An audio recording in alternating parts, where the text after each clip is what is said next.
Hello everyone and welcome back. In our last video we read Chapter 1 and Chapter 2, where the narrator introduced himself as a Genevese by birth and a member of a prestigious family with a history of public service. Their father, who was well known for his moral character and commitment to public service, got married later in life for a variety of reasons. The circumstances surrounding their parents' marriage are revealed, involving the father's friend Beaufort, who fell into poverty and retreated to Lucerne with his daughter. Deeply moved by Beaufort's situation, the narrator's father made an attempt to locate him and provide support. After locating Beaufort, who had become ill and depleted his savings, the father provided support and eventually brought Beaufort's daughter Caroline to Geneva with him. 2 years later, the narrator's father married Caroline. The narrator describes the strong bond and devotion between their parents, with their father's affection for their mother stemming from a sense of justice, gratitude, and reverence for her virtues. The father prioritizes the happiness and well-being of the mother, sheltering her from hardships and providing her with a comfortable life. They travel to various countries, including Germany, France, and Italy, where the narrator is born in Naples. The narrator is raised as the cherished and adored child of their parents, who derive immense joy and fulfillment from their role as parents. When the narrator is about 5 years old, their parents visit the Lake of Como and encounter a poor family living in a desolate cottage. Among the children, a fair and beautiful girl named Elizabeth catches the mother's attention. The peasant woman explains that Elizabeth is not their biological child, but the daughter of a Milanese nobleman who died, leaving her in poverty. The mother convinces Elizabeth's guardians to let her bring the girl to their home, and Elizabeth becomes the narrator's close companion and more than a sister. The narrator thinks back on their happy upbringing, which was exceptionally peaceful. They discuss about how Elizabeth's openness and composure contrast with her own passionate pursuit of attaining knowledge. When the narrator's parents move to Geneva, where they live in solitude, the narrator becomes good friends with a young man named Henry Clerval, who is talented and courageous. The narrator expresses gratitude for their kind and indulgent upbringing, for encouraging their curiosity and desire to discover the mysteries of the universe. As the narrator wraps up by mentioning that their childhood memories hold strong a special place in their heart and mind, they recount the events that led to the subsequent tale of misery, hinting at future hardships and misfortunes that await. Now sit back, and I hope you enjoy Chapter 3.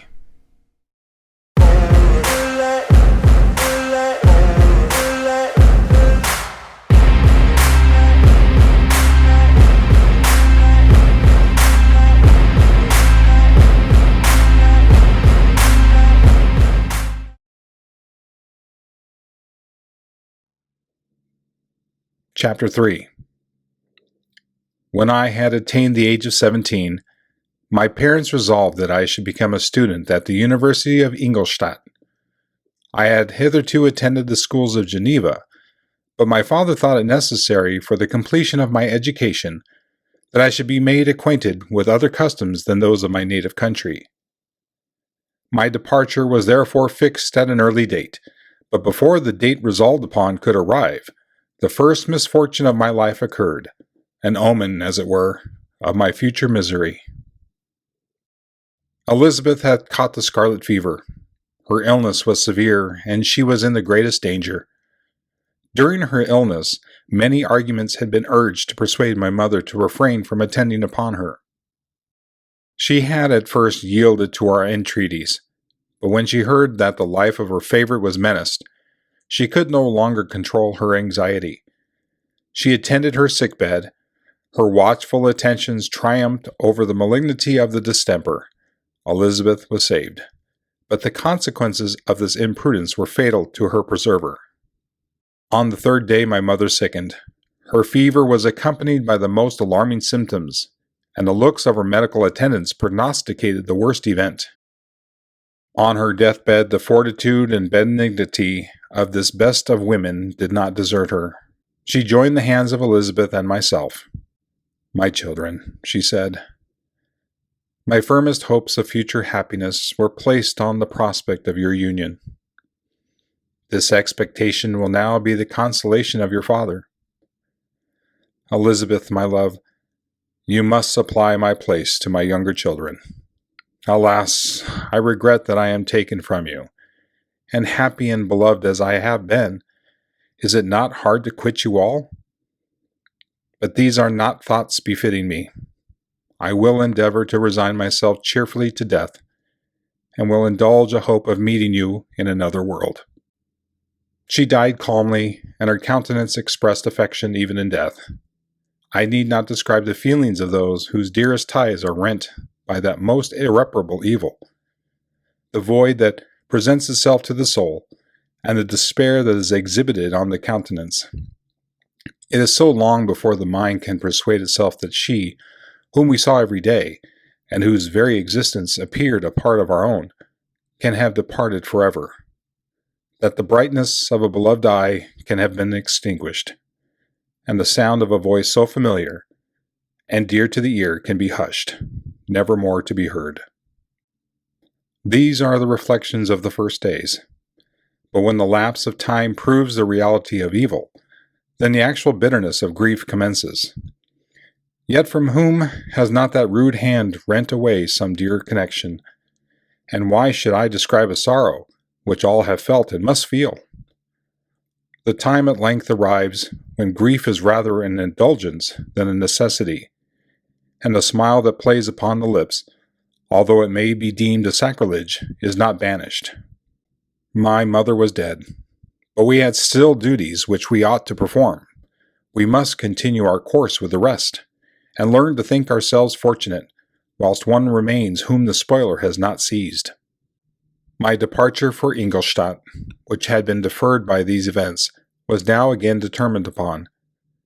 I obtained from my father a respite of some weeks. It appeared to me sacrilege so soon to leave the repose akin to death of the house of mourning, and to rush into the thick of life. I was new to sorrow, but it did not the less alarm me. I was unwilling to quit the sight of those that remained to me, and above all, I desired to see my sweet Elizabeth in some degree consoled. She indeed veiled her grief, and strove to act the comforter to us all. She looked steadily on life, and assumed its duties with courage and zeal. She devoted herself to those whom she had been taught to call her uncle and cousins. Never was she so enchanting as at this time, when she recalled the sunshine of her smiles and spent them upon us. She forgot even her own regret in her endeavors to make us forget. The day of my departure at length arrived. Clerval spent the last evening with us. He had endeavored to persuade his father to permit him to accompany me and to become my fellow student, but in vain. His father was a narrow-minded traitor, and saw idleness and ruin in the aspirations and ambition of his son. Henry deeply felt the misfortune of being debarred from a liberal education. He said little, but when he spoke, I read in his kindling eye and in his animated glance a restrained but firm resolve, not to be chained to the miserable details of commerce. We sat late. We could not tear ourselves away from each other, nor persuade ourselves to say the word farewell. It was said, and we retired under the pretense of seeking repose, each fancying that the other was deceived. But when at morning's dawn I descended to the carriage which was to convey me away, they were all there. My father again to bless me, Clerval to press my hand once more, my Elizabeth to renew her entreaties that I would write often, and to bestow the last feminine attentions on her playmate and friend. I threw myself into the chaise that was to convey me away, and indulged in the most melancholy reflections. I, who had never been surrounded by amiable companions, continually engaged in endeavoring to bestow mutual pleasure, I was now alone. In the university whither I was going, I must form my own friends, and be my own protector. My life had hitherto been remarkably secluded and domestic, and this had given me invincible repugnance to new countenances. I loved my brothers, Elizabeth and Clerval. These were old familiar faces, but I believed myself totally unfitted for the company of strangers. Such were my reflections as I commenced my journey, but as I proceeded, my spirits and hope rose. I ardently desired the acquisition of knowledge. I had often, when at home, thought it hard to remain during my youth cooped up in one place, and had longed to enter the world, and take my station among the other human beings. Now my desires were complied with, and it would indeed have been folly to repent.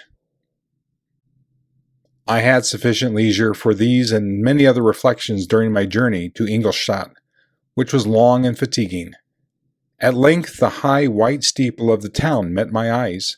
I alighted and was conducted to my solitary apartment to spend the evening as I pleased. The next morning I delivered my letters of introduction, and paid a visit to some of the principal professors. Chance, or rather the evil influence, the angel of destruction, which asserted omnipotent sway over me from the moment I turned my reluctant steps from my father's door, led me first to Monsieur Krempe, professor of natural philosophy. He was an uncouth man, but deeply imbued in the secrets of his science. He asked me several questions concerning my progress in the different branches of science appertaining to natural philosophy. I replied carelessly, and partly in contempt, mentioned the names of my alchemists as the principal authors I had studied. The professor stared. "Have you," he said, "really spent your time in studying such nonsense?" I replied in the affirmative. "Every minute," continued Monsieur Krempe with warmth, "every instance that you have wasted on those books is utterly and entirely lost. You have burdened your memory with exploded systems and useless names.